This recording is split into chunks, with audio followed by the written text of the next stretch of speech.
Live now to our India business correspondent, Archana Shukla in Delhi. There you are. Archana, quite a return for him, an emotional return, but there's a lot of costly disruption that he needs to deal with straight away. We know some garment factories are up and running, but we're talking about losses in the billions of dollars from student protests, curfews, this breakdown in communication.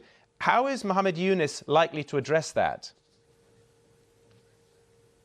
Well, the first and the primemost priority, like he's mentioned, is to bring law and order on the streets and to keep the community and public united. Remember, this is a country that has not had any government for the last four days. There has been no police force on the ground, and day-to-day life has been disrupted. So bringing that back has to be the primemost priority. And when this calm returns, that is when the focus would move to getting day-to-day operations back on track, getting the shops, the small businesses, e-commerce, banks and all working as regular and usual, because, remember, industry estimates have said that just because of curfews, internet shutdown and disruption because of the political unrest, about $10 billion worth of business would have been lost, and that would be the impact on the economy, and millions others lost because, factories, the garment factories which are now open have not been able to book orders because there has been no clarity or certainty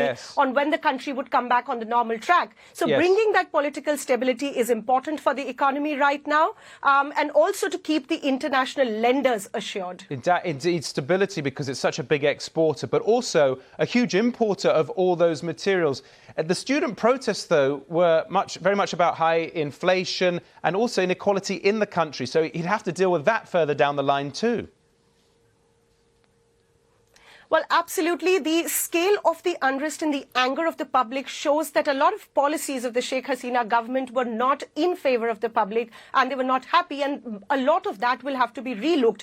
Some of the economists we've spoken to said that the policies taken to deal with inflation were not strong enough. So maybe the interim government coming into place will have to first look at that. Maybe some strict measures coming into place to bring that high prices down so that it eases out the lives of people on the ground. The other thing could be looking at the workers' welfare and labor policies. Garment factories employ about 4 million workers, and they have been demanding higher wages that could uplift their life conditions. And those could be some of the policies the government would look at, but at the same time, they would want to keep the international money flowing in, and that should also be on the focus point. Archana Shukla, live from Delhi. Thanks very much. It's been quite